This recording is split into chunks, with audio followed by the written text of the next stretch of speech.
1947 और 1948 में जब हम वहाँ से आए थे विस्थापित होके, तो हमें यहाँ देश ने, सरकार ने या यहाँ की जनता ने हमें कोई तवज्जो नहीं दी। और मेरे पास ऐसे ऐसे रिकॉर्डेड एविडेंस है कि कम से कम 20 जगह 1,000 लोगों को जिंदा जलाया गया। पीओजेके जो है हमने वापस लेना है। मेरी इच्छा है कि मेरे जीते जीते मैं अपनी मातृभूमि के दर्शन कर पाऊँ, अपने पूर्वजों को श्रद्धांजलि दे पाऊँ।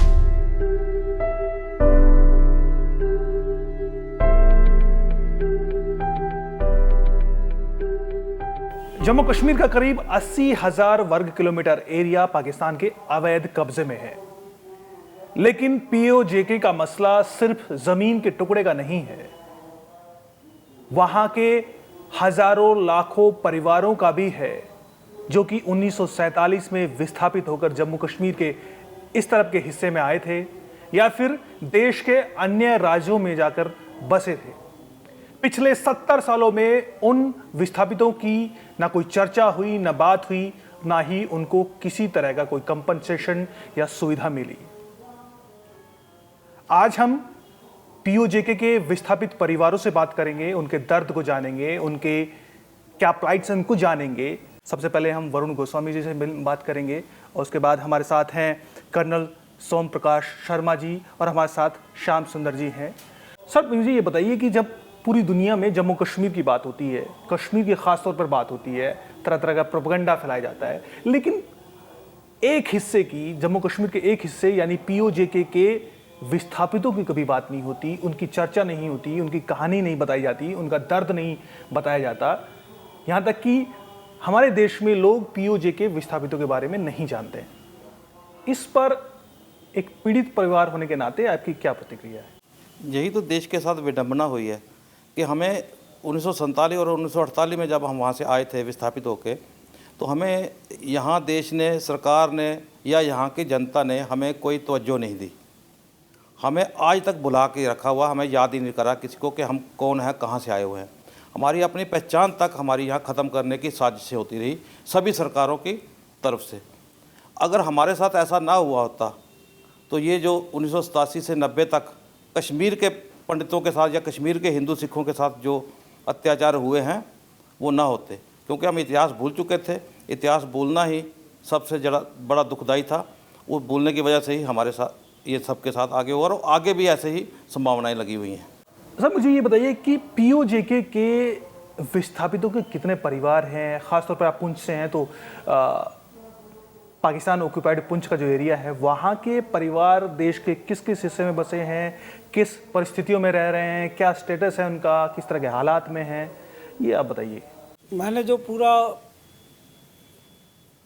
पाकिस्तान ऑक्यूपाई पुंछ नाम दिया है हमने इसको, इस इलाके से जो लोग विस्थापित होकर आए उन्हें एक बड़ी साजिश के तहत पूरे भारत में बिखेर दिया गया है। आप महाराष्ट्र में, मध्य प्रदेश में, उस वक्त बिहार राज्य में, यूनाइटेड उत्तर प्रदेश में और दिल्ली, हिमाचल प्रदेश और पंजाब, इन 7 राज्यों में इनको ऐसी ऐसी जगहों पर विस्थापित किया गया कि जो ये 5-5, 6-6 दिन पैदल चलकर बस स्टैंड तक आते थे, जहाँ ना पानी था, घने जंगल थे, डेजर्ट थे। राजस्थान में ऐसी जगह फेंके गए कि वो पूरा डेजर्ट था, वहाँ खारा पानी, लोगों के पास महीने भर में एक बार पानी का टैंक आता था। तो इनको ऐसी जगह, और उनकी जो परिस्थितियाँ उस वक्त थी, कितने ही लोग, जिनका मैंने एक स्टडी की है कि लोग बीमारी के अभाव में पहले तो ये वहाँ से विस्थापित आए, किसी के पास एक पैसा नहीं था, यहाँ पर आके मजदूरियाँ करी, और जिसको बीमारी हो गई, पास में चिकित्सालय ना होने के कारण वो बीमारी से ही घरों में ख़त्म हो गए। तो ये जो व्यवस्था थी हम लोगों की, विस्थापित होने के बावजूद भी, सरकार का नज़रअंदाज करके भी हम लोगों ने वो रास्ता नहीं चुना और वो इज्जत और इकबाल कि यानी हम अपना इज्जत भी मेंटेन करेंगे और हम अपना रोजी रोटी भी कमाएंगे, उसके ऊपर इन लोगों ने काम किया। अब ये देवलाली महाराष्ट्र में बहुत अच्छे परिवार बसे हुए हैं, अच्छा कर रहे हैं। मध्य प्रदेश में है, जमशेदपुर में है, अभी उत्तराखंड रामनगर में है, गांव पिपलिया में है, रामपुरा में है, उसके बाद राजस्थान में चेक LC 3, 4, 5 में है, अलवर के अंदर ये बसे हुए हैं। अलवर में इनके करीब 13 गांव हैं जो छोटे छोटे गांव थे, अभी 60-60, 70-70 परिवारों के हो गए हैं। लेकिन सरकार ने जिस ढंग से इनको नज़रअंदाज किया था, इसी सिलसिले में इनकी कुछ मांगें लेकर, जैसे भाई साहब ने अभी बताया कि इनको मिला क्या। दिल्ली में लोगों को सिर्फ 100 गज का प्लॉट दिया और उसके भी पैसे काट लिए गए। वो Malviya Nagar, Gita colony, Kingsway camp, हकीकत नगर, RK पुरम। उसके बाद जो हमारे गांव में लोग थे उनको थोड़ी थोड़ी ज़मीनें अलॉट की और 3500 रुपये का मुआवजा दिया गया और उसके भी पैसे काट लिए गए कि ये ज़मीन के पैसे हम आपसे काट लेते हैं। 1947 में कितने परिवार होंगे जो कि POJK से स्थापित होकर मीरपुर से, मुजफ्फराबाद से, कोटली से, भिम्बर से विस्थापित होकर जम्मू कश्मीर के इस हिस्से में आए थे या फिर देश के अन्य राज्यों में बसे थे? उनकी संख्या कितने परिवार होंगे, ये इसका सही अंदाजा लगाना बेहद मुश्किल है। लेकिन जो सरकारी आंकड़े हैं उनके मुताबिक 1947 में करीब 36,384 परिवार ऐसे थे जो कि POJK से आए थे, जम्मू कश्मीर में वो आकर बसे थे। इसके अलावा 10,065 परिवार ऐसे थे जो कि 1965 के युद्ध में, 1971 के युद्ध में POJK से विस्थापित होकर जम्मू कश्मीर में आए थे। इसके अलावा करीब 5300 परिवार ऐसे हैं जो कि जम्मू कश्मीर में जाकर नहीं बसे, 1947 में ही देश के अन्य राज्यों में बसे थे। यानी कुल मिलाकर यह आंकड़ा 42,000 परिवारों से ज्यादा है। यह सरकारी आंकड़ा है जो कि सरकार के पास, केंद्र सरकार के पास, जम्मू कश्मीर सरकार के पास जो रजिस्टर्ड परिवारों के आंकड़े हैं उनके मुताबिक ये 42,000 परिवार थे जिनके जनसंख्या लाखों में इस वक्त है। सर, आप ये बताइए कि विस्थापन के बाद 1947 में जब आकर यहां पर आकर बसे विस्थापित, उनको कंपनसेशन के नाम पर क्या मिला पिछले 72 सालों में? आज वो किस हालात में हैं, उनको सुविधाएं क्या क्या मिली हैं? सरकार ने हमको 3,500 के बॉन्ड दिए थे जो 5 साल के बाद कैश होने थे, और उसके बाद लाजपत नगर में हमारी कम्युनिटी के लोगों को एक झोंपड़ी नुमा घर दिया गया और उसके एवज में उन्होंने वो 3,500 का बॉन्ड हमसे वापस ले लिया, और वो भी ज़मीन लीज पे थी, हमारे नाम नहीं थी।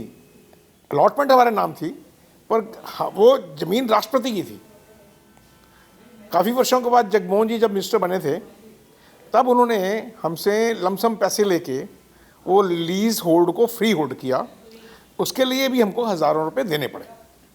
सरकार ने सब मिला के हमारी ज़मीन, जायदाद, कंपनसेशन जो भी आप कह लें, सिर्फ यही मिला, उसके अलावा एक नया पैसा नहीं मिला।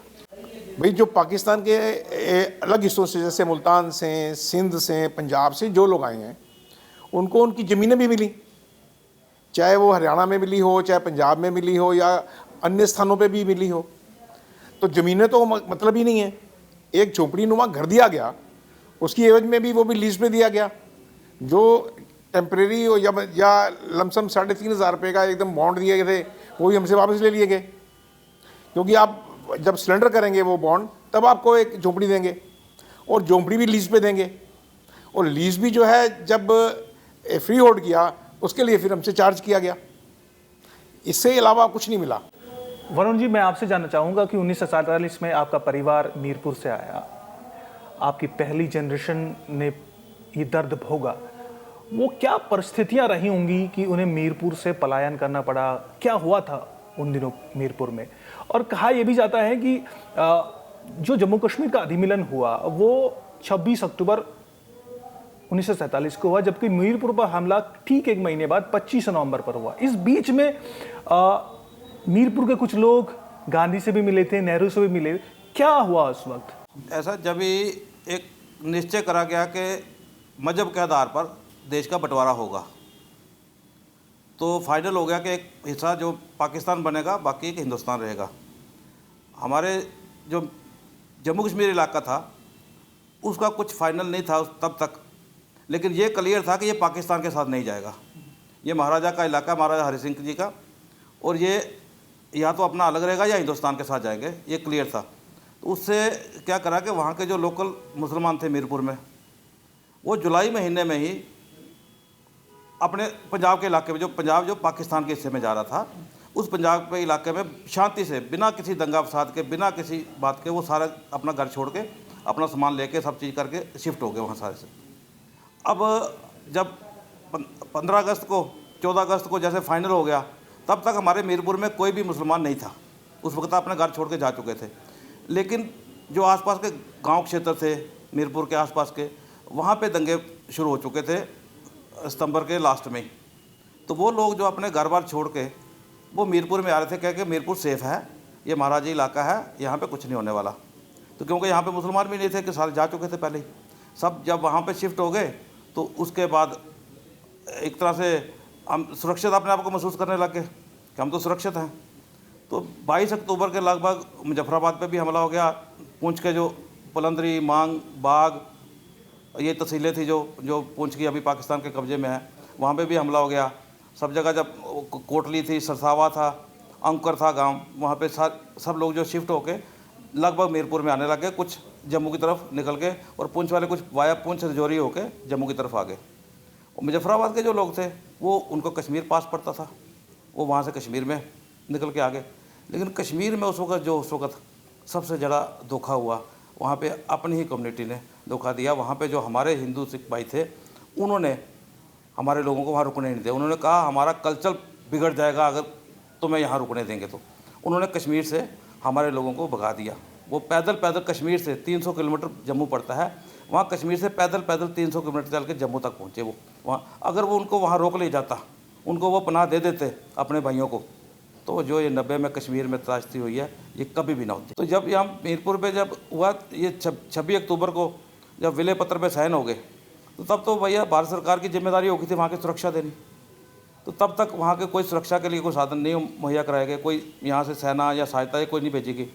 जब बिल्कुल कन्फर्म हो गया वहाँ पाकिस्तान वालों को कि यहाँ मीरपुर में कोई नहीं आ रहा, तो विलय पत्र के 1 महीने बाद 25 नवंबर को जो पूरे JNK में लड़ाई लगभग ख़त्म ही हो चुकी थी, वहाँ पे जो उनके कब्जे में जा चुके थे इलाके, वहाँ पे उसको 25 नवंबर को उन्होंने हमला करा और लूटमार शुरू कर दी। जब वहाँ पे पाकिस्तान की आर्मी जो सिविल ड्रेस में थी और वहाँ के बलूच पठान वगैरह थे, उन्होंने जब हमला करा, तो उसके साथ ही जो लोकल वहाँ के मुसलमान थे, जो हमारा शहर के रहने वाले निवासी थे, उसके पीछे वो भी वापस अपने घरों में लौट आए। तो उस वक्त हमारे कत्लेआम शुरू हो गया। हमारे वहाँ सबसे पहले उन्होंने घरों को लूटा और महिलाओं को लूटा। वहाँ पे 10 साल से 40 साल तक की एक भी मेरे मीरपुर की महिला सुरक्षित नहीं बची।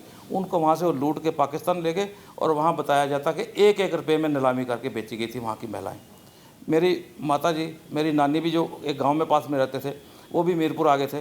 तो मेरे माता जी नानी दोनों इकट्ठे घर से निकले, कुएँ में औरतें कूद रही थी, वो कुएँ पर चढ़ गई दोनों कूदने के लिए। और एक पठान ने मेरी नानी को तो कुल्हाड़ी सिर में मारी सीधी, वो वहीं पे कुल्हाड़ी से कत्ल हो गए, वहीं पे मर के गिर गई। कहती है काफरो, हम ये पानी कहाँ से पिएंगे, तुम इसको पानी को इतना गंदा कर रहे हो, तो हमारे पानी का साधन नहीं था तब, कुएँ थे, तुम करे। तो मेरे माता जी को क्या पता नहीं क्या हो, उसने उल्टी कुल्हाड़ी मारी, जिससे वो मरी नहीं। कुएँ से तो नीचे गिर गई, लेकिन वो मरी नहीं। उस वक्त मेरे माता जी प्रेगनेंट थे। तो वो उसके बाद ये भागते हुए यहाँ से निकल के एक अलीबेग की तरफ चले आए, जो लोग बचे थे। तो अलीबेग में आके वहाँ पे घेराबंदी करी हुई थी। उस घेराबंदी में सारे हिंदू सिख सारे जितने थे वो सब पकड़े गए। वहाँ पे पकड़ के अलीबेग में एक गुरुद्वारा था, उसे जला दिया गया था, खंडर भी बन चुका था, लेकिन बहुत बड़ा गुरुद्वारा था। सब बंदी बना के वहीं रख दिए गए थे वहाँ पे। और सबसे पहले उन्होंने क्या करा कि जितने सिख कम्युनिटी थी, सिखों को सबको कत्ल करा। वहाँ पे मेरी जो जानकार में मेरे पिताजी के मित्र थे सरदार बेअंत सिंह, वो लास्ट सिख हैं मीरपुर के, जो सबसे लास्ट जिनका कत्ल हुआ, जिनकी हत्या हुई थी। तो वो सिफारिश ढूंढवाते थे किसी से कि भाई किसी को लोकल मुसलमान से मिलो, कोई जानकार हो तो उसे कहो कि मुझे कुल्हाड़ी से ना काटे, मुझे गोली से मारे। लेकिन मेरे पिताजी कहें कि उसको छुपा के रखा गया था सरदार जी को सामने बीच में, जो किसी जंगल में छुपा के रखा था। रात को जाके उनको एक आध रोटी दे आते थे वहाँ पर खाने के लिए। तो कहते मैं किसी को कहूँगा तो कहेंगे तूने सरदार छुपाया हो, सबसे पहले तो मेरे को मारेंगे। फिर बहुत दिनों के बाद उन्हें ध्यान में आया, कहते हैं कि ऐसा करते हैं कि आग जला के उसमें अपने दाढ़ी के केस और सिर के केस जला लो उसे। तो उन्होंने केस जला लिए, लेकिन वो दाढ़ी के पूरे केस ना जला पाए क्योंकि सेक लग रहा था, वो नहीं जला पाए। तो फिर भी उनको एक दिन बाई चांस एक पठान ने देख लिया, नज़र पड़ गई उसके, पठान ने उन्हें गोली से मारा। उनकी अंतिम इच्छा समझ लो कि पूरी। मैं आज भी, मेरे पिताजी उनका श्राद्ध करते थे क्योंकि उनका परिवार ख़त्म हो गया था। आज भी मैं उनका श्राद्ध करता हूँ और वहाँ के एक भी सरदार बच के नहीं आया। इसके बाद जब अली बेग में वहाँ पे बंदी बना के रखे गए थे, वहाँ से रोज़ 10-12 लोगों को ये निकाल के ले जाते थे, यंग लोगों को, जवान लोगों को, कि चलो वहाँ पे हिंदुस्तान में तुम्हारी ज़रूरत है, वहाँ पे उनको सेवादार चाहिए, वहाँ पे कार्यकर्ता चाहिए, तो तुम्हें हिंदुस्तान भेज रहे हैं। वहाँ पे झेलम नदी के किनारे पे ले जाते थे, उनको लाइन में खड़ा कर देते थे कपड़े उतार के, यहाँ तक कि उनके अंडर गारमेंट भी उतार देते थे। कहते काफरो, मरने के बाद तुम्हारा जो अंडर वेयर है ये भी हमारे काम का नहीं रहेगा, वहाँ में इस्तेमाल नहीं कर सकते, तुम तो मारी रहे हो, तुम क्या करोगे, वो भी उतरवा लेते थे। और वहाँ एक सिल्ली रखी हुई थी, बड़ा पत्थर, एक सिल्ली, उसके ऊपर उनका सिर रखा के ऊपर से कुल्हाड़ी मारते थे, कुल्हाड़ी से काट के और झेलम नदी में गिरा देते थे।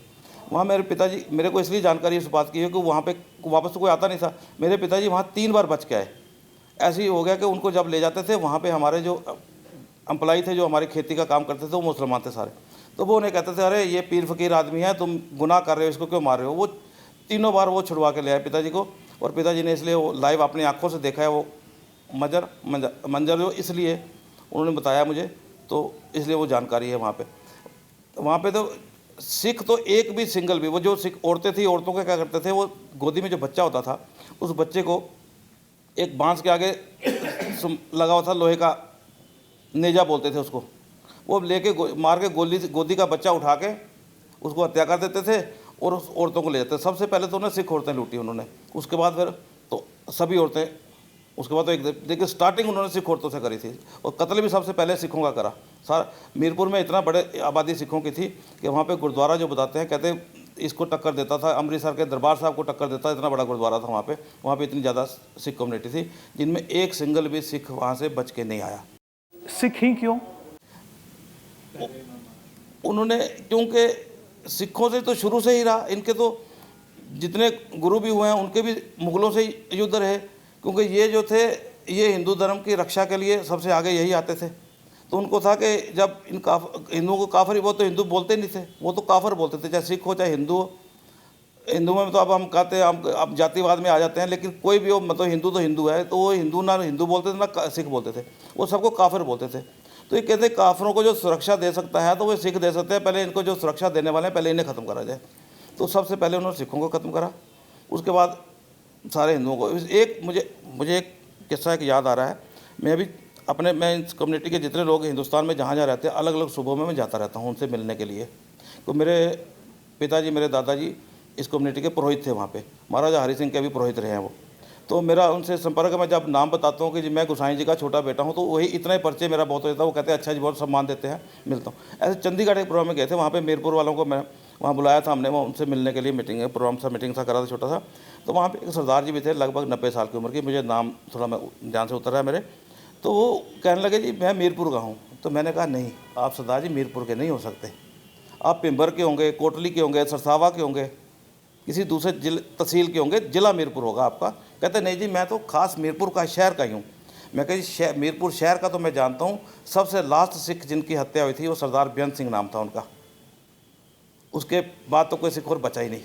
तो आप कैसे? कहते हाँ ऐसा ही था कि मेरे को भी उन्होंने कुल्हाड़ियों से काट दिया था और एकदम से मुझे मार के फेंक गए थे, लेकिन रात को पता नहीं कैसे हुआ मेरे अंदर चेतना सी आ गई और मैं उसी जख्मी हालत में उठ के चल पड़ा और यहाँ पे बॉर्डर पार करके यहाँ पे हिंदुस्तान के इलाके में मैं पहुँच गया, यहाँ मेरा इलाज हुआ और मैं जिंदा आज बचा हुआ हूँ। वो लास्ट एक ही सरदार जी मुझे मिले हैं जो वहाँ पे वो भी मरने के बाद ही दोबारा जिंदा हुए, समझ लो। वो तो उन्होंने तो मार दिए, एक भी वहाँ सिख जिंदा नहीं बचा वहाँ पे पूरे मेरे मीरपुर में।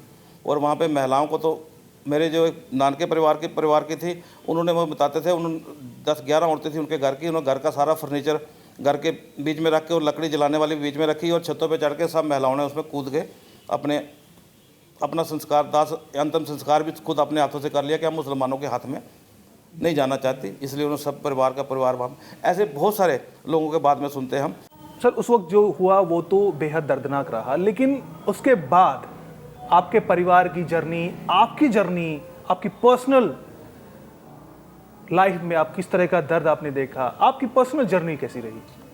हम तो इतने दुर्भाग्यशाली हम लोग थे कि मैंने आपको पहले भी बताया कि हमें बड़े बड़े दूर दूर बिखेर दिया गया और छोटे छोटे 20-20, 25-25 परिवारों के गांव बसाए गए और इसके अंदर किसी के पास कोई पैसा नहीं। हमारे जब गांव 3 छोटे छोटे गांव आसपास बसे, पिपलिया रामनगर के पास में है, रामपुरा और एक शर्मा फार्म करके जगह है, वहाँ बसे। तो हम लोगों के पास, मेरा जन्म 1957 का है और 62-63, 62 की वॉर में थोड़ा थोड़ा हमारे होश संभालने लगे। 65 तक मैं अभी भी कह सकता हूँ कि हमारे घर में 3 आने नहीं होते थे प्रॉपरली और हम 7 भाई बहन थे। और हमारा ब्रदर, एक जो बड़ा ब्रदर था, फौज में भर्ती हुआ, तो उन दिनों उनकी तनख्वाह जो टोटल 22 रुपये होती थी। हमारे पिताजी सामाजिक कार्यों में बीए पास होने की बजाय इन सारे राज्यों में जाते थे और लोगों के कागजी कार्रवाई में मदद करते थे और वो पूरी वहाँ के सरपंच के न्याय सरपंच थे और फ्री सेवा थी। तो हमें उन्होंने बच्चों को ये बोल दिया कि आप अपना कमाओ और अपना खाओ, घर को आप लोगों ने चलाना है। तो मैं छोटा था, हम लोगों के घरों में धान की रोपाई करते थे खेतों में। 3 आने, हमें 3 भाइयों को 1 आना करके 8 घंटे के मिलते थे और मई जून के महीने में कुछ नहीं होता था तो वहाँ पर हमारी यहाँ सड़कें बनती थी। तो एक भाई पत्थर तोड़ता था, एक भाई टोकरियाँ भर के जाकर रोड पे डालता था और इस तरह हम दोनों मिलके हमारे को 7 रुपये 35 स्क्वायर फुट के 1 हफ्ते में दिए जाते थे।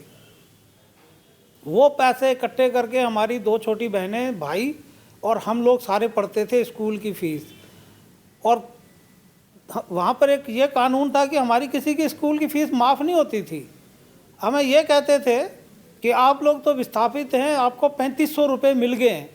और भाई साहब ने जैसे बताया कि वो 3500 रुपये दिए, बाद में काट पहले लिए थे, लेकिन कुछ ज़मीनें हमें ज़रूर अलॉट हुई थी और उन ज़मीनों में ये था कि इतना बड़ा बड़ा घास, ऐसे व्यावान जंगल, मैंने अपनी आंखों से 7 साल के बच्चे ने 50 फुट पे शेर को बैठा हुआ देखा। अच्छा हुआ उसने हमला नहीं किया, नहीं तो मैं शायद आज आपके सामने बैठा हुआ ना होता। वो जानवर मार के खा रहा था कि हमारे घरों के पास शेर आते थे, रोज़ रात को एक जानवर उठा के ले जाते थे। तो ऐसे इलाकों में हमें डाला गया, लेकिन उसके बावजूद भी हमारे गांव के आसपास जितने भी साथों मुस्लिम भाइयों के गांव हैं, सब जगह चोरियां करते थे। हमारे गांव में हर महीने में बाहर से बाल्टियां तक भी उठा के ले जाते थे। तो सब खुले घर, छप्पर बने हुए, पुराने पुराने छप्पर, और सारी रात बरसात में लीक करते थे। सारी रात हम कभी एक जगह बाल्टी रखनी, कभी दूसरी जगह बाल्टी रखनी, पैसे ही नहीं थे। और मैं अभी भी दावे के साथ कहता हूँ और हकीकत में कह रहा हूँ कि जब हम भाई 12वीं में पढ़ने लगे तो वो बहुत बुरी हालत थी घर में। बाबूजी की भी आंखें ख़राब हो गई, वो समाज सेवा से हट गए थे। तो हमें 20 किलोमीटर जाना पड़ता था 12वीं के पढ़ाई के लिए। तो हमें लास्ट में 3 महीने हमने सोचा कि किसी का घर किराए पे ले लेते हैं और पढ़ाई करते हैं। ये मेरा अकेला नहीं है, हमारे उन पूरे 70 परिवार जो उन 3 गांव में, हर बच्चे का यही कहानी है। हम सभी गांव में सबसे पहली साइकिल हमारे फादर ने खरीदी और उन्होंने किराए पर, किस्तों पर, 2-2 साल की किस्तों पे, साइकिल की कीमत ही 35 रुपये होती थी, तो 2 साल की किस्त पे हम लोग लेते थे। देखता था, अभी भी शायद उनके बच्चे चला रहे हैं, हरबंस लाल काशीपुर, वो 6 महीने में हमसे आके अनाज ले जाते थे। हमारे पास किस्त नहीं, पैसे नहीं होते थे कि हम उसको किस्त दे दें। तो 6 महीने के बाद उसको जो 8 आने होते थे उसका वो अनाज लेके जाते थे अपने परिवार के लिए। तो 3 आने में हम लोग अपने गांव से बस में बैठते थे, 6 पैसे किराया होता था, तो 2 भाइयों के 2 आने लगते थे। 1 आने में हम पूरा हफ्ता काशीपुर में किसी के घर में रहकर पढ़ाई करते थे और फिर बाद में इम्तिहान देते थे। और जब दोनों भाइयों की किस्मत अच्छी थी, पहली बार ही हमने 12वीं अच्छी तरह नंबरों से पास की। फिर हम जब फौज में गए तो हमारे परिवार में काफ़ी सुधार हुआ और आज हमारा गांव जो है 3 साल से लगातार बिल्कुल एक किस्म से हम लोग बिना कुछ भी नहीं लेकर आए थे। एक समझो कच्चे बनियान में आने वाले लोग, हमारा गांव 4 से 5 बार सबसे बेस्ट गांव जो है वो डिक्लेयर हो चुका है। और आज उस गांव में कोई गली कच्ची नहीं है, कोई घर कच्चा नहीं है। और मैंने आपको पहले भी बताया है कि उसके अंदर हम 4 आर्मी अफसर हैं, बड़े कर्नल रैंक्स तक पहुंचे हैं। एक एयर फोर्स में एयर वाइस मार्शल बने हैं, ऑलमोस्ट नंबर 2 पोजीशन से रिटायर हुए हैं। 17 से 18 वकील हैं, 25-30 इंजीनियर बच्चे हैं। लेकिन सब अपने मेहनत से, कोई भी अपराधी नहीं बना। बाकी रहे जो दूसरे गांव में मैं जब जाता था तो फिर हमने एक छोटी संस्था शुरू करी थी, वो मेरे को बाद में बीमारी के कारण बंद करनी पड़ी। हमने हर घर से, उस ज़माने में 3 पैसे इकट्ठा करते थे। हमने एक गांव की किट्टी बनाई, गांव बैंक, ग्रामीण बैंक। बहुत गरीब थे हमारे गांव में, खाने के पैसे नहीं थे। तो हर महीने हम पूरे गांव से जो हमारे थे 1-1 पाव आटा इकट्ठा करते थे। वो इकट्ठा करके 10 परिवार, जो हम 40 में से 10 गरीब थे, उनके घरों में देते थे। फिर हमने 3 पैसे गांव से, आप मानोगे नहीं, कभी रोना भी आता है, कभी हंसना भी, कि ऐसे ऐसे परिवार थे जिनके पास महीने में 3 पैसे नहीं होते थे कि वो हमें 3 पैसे गांव की किट्टी के लिए दे सके। तो उसमें हमारे गांव में 3 थोड़े समर्थ लोग थे। जैसे हमारे पिताजी थे, उनके पास हमेशा 10 रुपये 15 रुपये रखते थे। तो हमने उन परिवारों के नाम डाल के अपने घर से उनके लिए थोड़ा पैसा डालते थे, क्योंकि तब तक हमारे बड़े भाई फौज में हो गए थे और मैं भी धीरे धीरे फौज में जाने की तैयारी कर रहा था। और 3 भाई जो जवान हो गए थे, उन्होंने खेती संभाल ली। तो उससे हमारे गांव की जो, हमने पूरे गांव की कम्युनिटी खेती होती थी, मजदूर नहीं करने की हिम्मत होती थी, तो कम्युनिटी खेती से हमारा गांव बढ़ा। और वही हमने, मैं राजस्थान गया, मैंने उनके गांव में भी कम्युनिटी खेती शुरू कराई। उनके एक समन्वय बैठाया, सब लोगों को मिलाया, एक ग्रुप बनाया, कम्युनिटी बनाई। अभी राजस्थान में कोशिश कर रहे हैं कि उन लोगों को कि कम्युनिटी हॉल बनवाएं। तो इस ढंग से हम लोग बहुत ही गरीबी से निकल के और अपने भारत सरकार में इतना बड़ा योगदान किया। लेकिन कोई भी, आज भी मैं दावे के साथ कह सकता हूँ कि जैसे बड़े आतंकवादी नहीं बनना, ये करना, अपराध बनना, ये लगता है हमारे विस्थापित जो हम लोग आए हैं, हिंदू समाज बोले, ये हमारे जीन में ही नहीं है। हम अपराध का सोचते ही नहीं। और इस अवस्था में पहुँचे हैं कि आज भी हमारे गांव में हम एक योजना चलाने की कोशिश कर रहे हैं। जैसे वरुण जी भी गए थे कि सारे गांव को फिर इकट्ठा करके उन बच्चों का, मैंने एक पुंछी परिवार करके समाज शुरू किया है और हम लोग उसमें काफ़ी जुड़े हुए हैं। बच्चों को, एक दूसरे को सही रास्ते पे भारतीय नागरिक होने के नाते आगे बढ़ाने की कोशिश कर रहे हैं। सर, 70 सालों में जो हुआ उसको तो कंपनसेट करना मुश्किल है। हाल ही में मोदी सरकार ने हालांकि आर्थिक सहायता देने की बात कही है। 36,000 परिवार को जो जम्मू कश्मीर में रहते हैं उनको 5.5 लाख रुपए मिले भी हैं। जम्मू कश्मीर से अलावा जो अन्य राज्यों में जो 5300 परिवार रहते हैं उनको भी 5.5 लाख देने की घोषणा की गई है।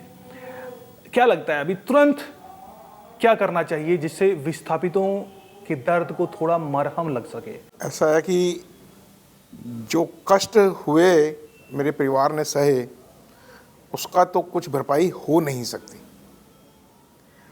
पर लेकिन अभी 5.5 लाख रुपए जो हैं वो हमारे परिवारों के लिए तय नहीं हुए अभी तक,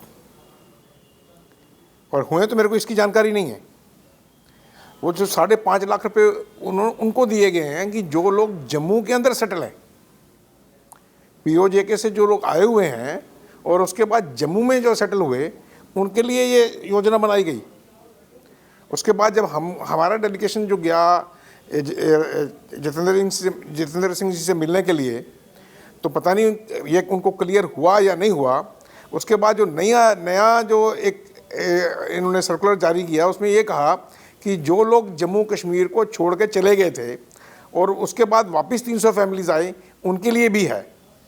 पर जो जम्मू कश्मीर में सेटल नहीं अभी या पहले, उनके लिए मेरी जानकारी में ऐसा नहीं है कि कोई योजना आई हो।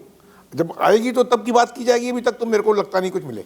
सर आप बताएं कि जब मीरपुर के लोग 1947 में हमला होने से पहले एक प्रतिनिधि मंडल आया था, वो दिल्ली आया, नेहरू से मिलने की कोशिश की, गांधी से मिले, पटेल से मिले, आपने कहा कि वहाँ हमला हो सकता है, अब कुछ क्या सहायता मिली इस वक्त परिवारों को, पीओजेके के मीरपुर के लोगों, भारत सरकार की तरफ से?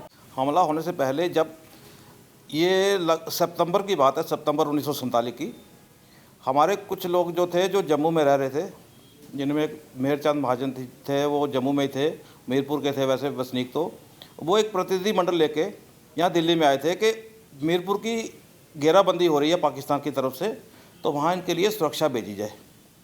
तब ये आके नेहरू जी ने इनको समय नहीं दिया मिलने का, तो ये गांधी जी के पास गए। तो गांधी जी ने क्या कहा, अरे मेहरचंद तू कैसी बातें कर रहा है, मीरपुर में कौन घेराबंदी कर रहा है, कहाँ कोई आ रहा है पाकिस्तान वाले, वहाँ तो घुटने घुटने तक बर्फ़ पड़ी हुई है। जब उनको भूगोलिक स्थिति नहीं, हम तो हैरान हो गए कि ये इतने बड़े देश के नेता और उनको भूगोलिक स्थिति नहीं पता कि मीरपुर में तो कभी बर्फ़ उन्होंने शक्ल भी नहीं देखी थी, बर्फ़ होती कैसी है। वो तो जैसे दिल्ली का मौसम है वैसे ही मीरपुर का मौसम है। तो उसके बाद उन्होंने कहा ठीक है तुम आए हो तो तुम ऐसा करो एक बार पटेल से मिल लो।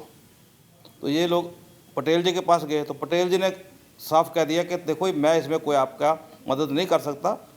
अब नेहरू जी अगले हफ्ते जम्मू में आने वाले हैं दौरे पे, तो आप वहाँ उनसे मुलाकात करना। लेकिन वहाँ पर भी उन्होंने कोई मदद नहीं करी। मीरपुर में किसी ने, जहाँ भारत सरकार ने हमारी सहायता के लिए कोई सेना नहीं भेजी, बड़ी दिक्कत वहाँ से बार बार वहाँ से प्रतिनिधिमंडल आके यहाँ कहें इनको कि वहाँ पे सुरक्षा के लिए कोई साधन करो, तो मीरपुर में कोई पाकिस्तान में हमला करने की हिम्मत नहीं कर पा रहा था, क्योंकि मीरपुर के अंदर में एक भी मुसलमान नहीं था शहर के अंदर उस वक़्त। तो ये लास्ट में जब बिल्कुल एक जंगल जगह बताते हैं 30-40 मील दूर है मीरपुर से, वहाँ पे जो हमारी सेना आई हुई थी उसको भी आदेश आ गए कि तुम आगे नहीं बढ़ोगे, आगे नहीं जाओगे, यहीं रुके रहोगे। जब वहाँ की इनकी खबर वहाँ पे पाकिस्तान वालों को पहुँची कि यहाँ मीरपुर में सेना को मना कर दिया गया जाने के लिए, तब 25 नवंबर को, मतलब विलय के 1 महीने बाद वहाँ पे पाकिस्तान ने हमला मीरपुर पे करा और आते ही सीधा कत्लेआम शुरू कर दिया। और हमारे लगभग 18-20 हज़ार की आबादी थी और 18-20 हज़ार लोग जो हैं आसपास के क्षेत्रों से अपने आप को सुरक्षित बना लेने के लिए मीरपुर में आए हुए थे।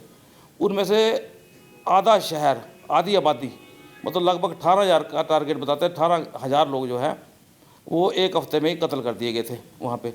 और महिलाएं तो लूट ही ली थी सारी, घर जायदाद जो घर का सामान था वो भी सब लूट गया।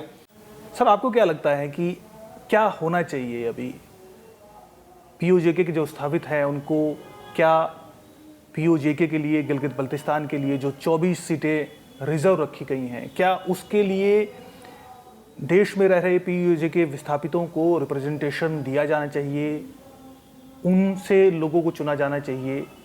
किस तरह का अधिकार या फिर किस तरह की मांगे आपकी अभी हैं? इसमें हमारी जो विस्थापित कम्युनिटी पीओजेके के जेकेएफ के जितने भी मेंबर्स हैं, हमारी जो 24 सीटें पीओजेके की सरकार ने मान्यता दे रखी है, उसके अंदर से करीब 1/3 के जो विस्थापित कश्मीरी, तो मैं साथ में जो पुंछ इलाके से, मीरपुर इलाके से आए हैं, 1/3 के अनुसार भारत में है।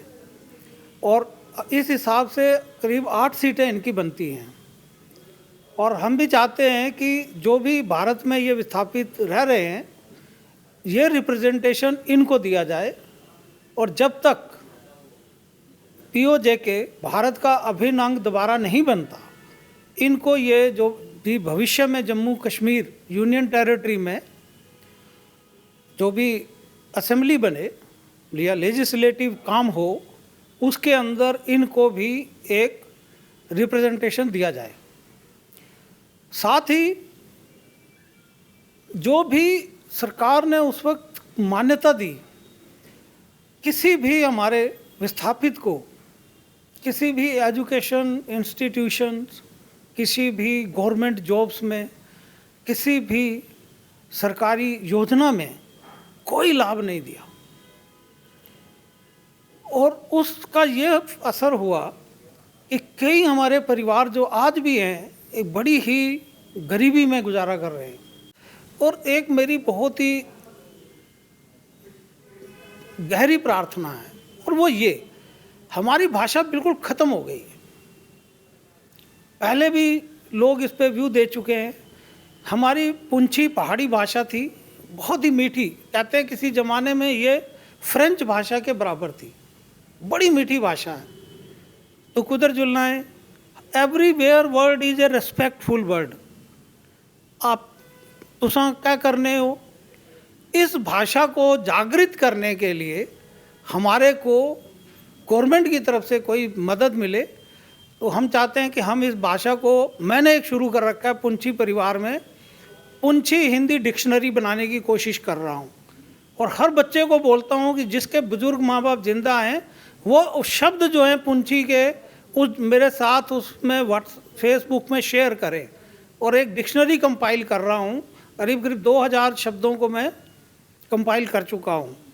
और आशा है कि मैं जब हो जाएंगे 5-10 हज़ार शब्द, तो एक उसको डिक्शनरी के तौर पर पब्लिश करूँगा। और अपने जितने भी समाज के बच्चे हैं, जो पुंछ की, पलंदरी, सुधनोती, बाग, रावलाकोट और मंग जो इलाके से लोग आए हैं, उनके परिवारों को मैं जानता हूँ, हम उनको वो डिक्शनरी देंगे ताकि उनके बच्चे भी आगे हमारी भाषा को, इस पुंछी भाषा को समझ सकें।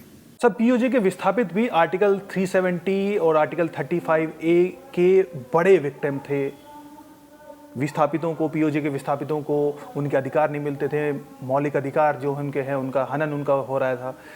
लेकिन अब ये हट गया, एक बड़ा हर्डल पीओजे के विस्थापितों का ख़त्म हो गया है।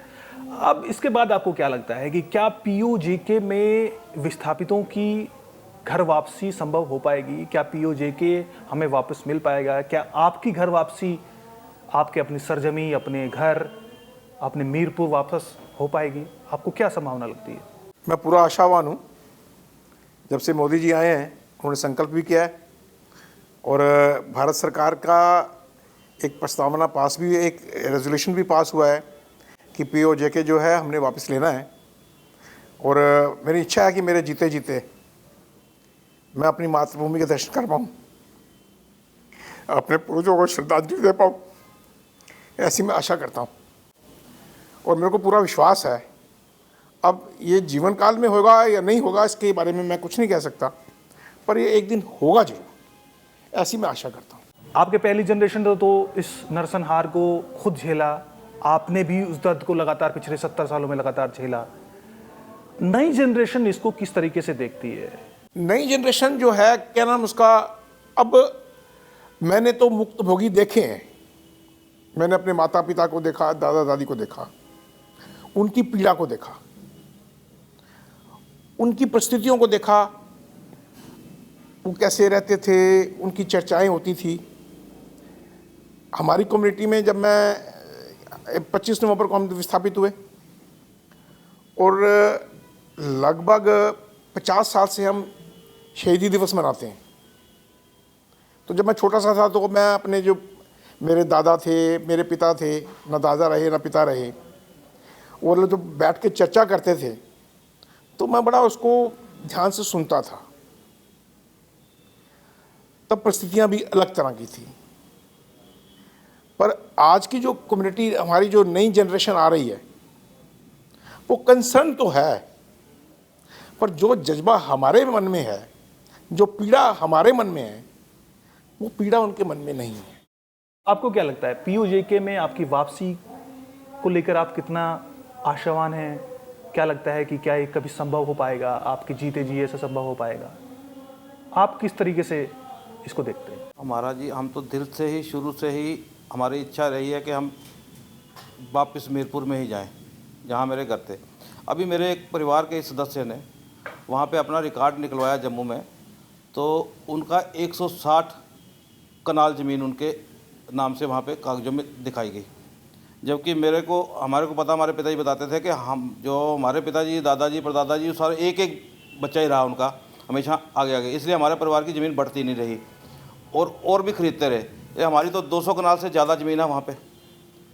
हम तो शुरू से ही चाहते थे कि यहाँ पे हमें आके पठानकोट में 5 मरले ज़मीन मिली, और तो कनाल होता है 20 मरले का एक कनाल होता है, तो जो 200 कनाल से ज़्यादा जो ज़मीन हमारी जो हमारे कब्जे से निकल गई, ज़बरदस्ती दूसरों के कब्जे में चली गई, उसके बदले में हमें पठानकोट में 5 मरले मिली और 5 मरले में भी 2 मरले के या 3 मरले के सरकार ने पैसे लिए, पेमेंट ली हमसे।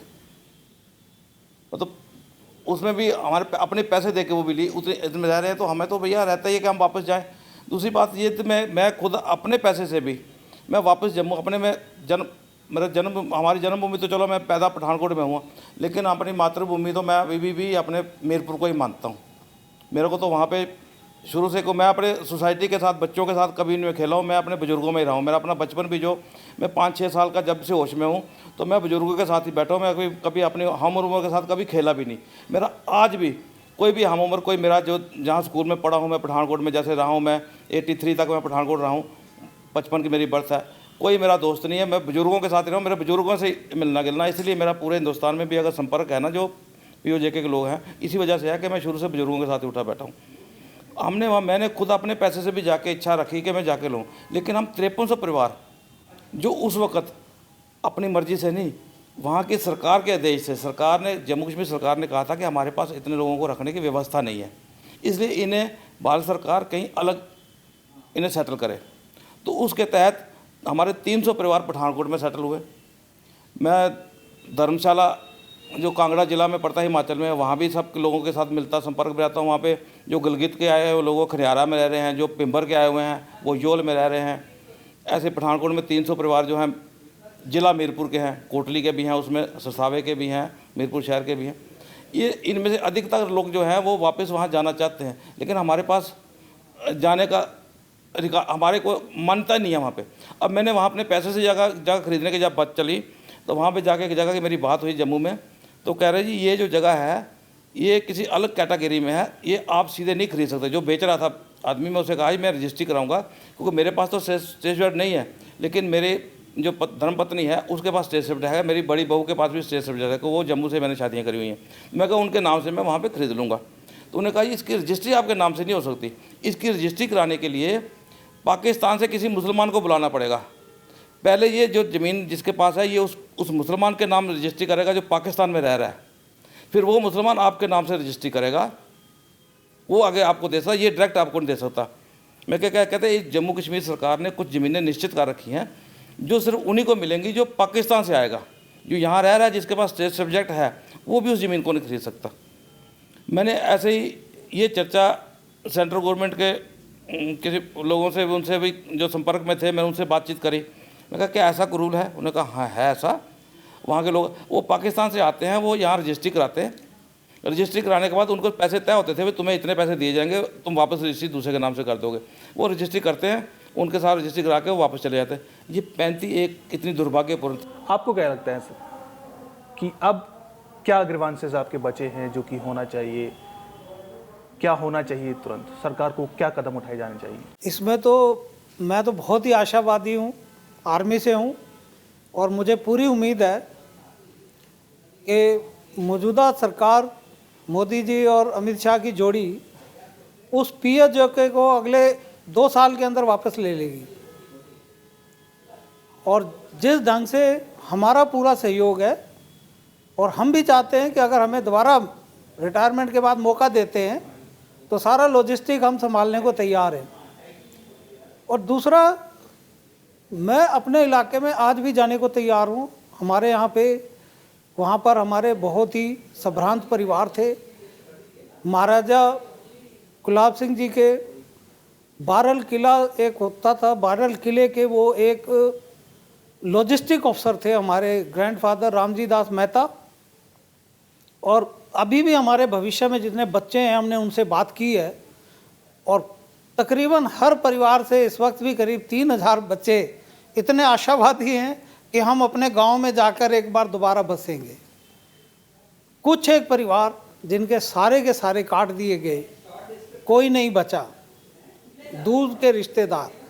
और सबसे बड़ी मैं एक छोटी सी इसी मैं बताना चाहता हूँ कि वहाँ पर मीरपुर साइड और इधर में परिवारों को काटा गया, गोली मारी गई, लेकिन पुंछ के अंदर जितने भी झेलम से लगे हुए ताई, लक्ष्मण पत्तन, राम पत्तर जो क्रॉसिंग थी, और उधर अंदर गाँव जितने भी गांव थे उनको 1,000 परिवारों को घरों में डालकर जिंदा जलाया गया।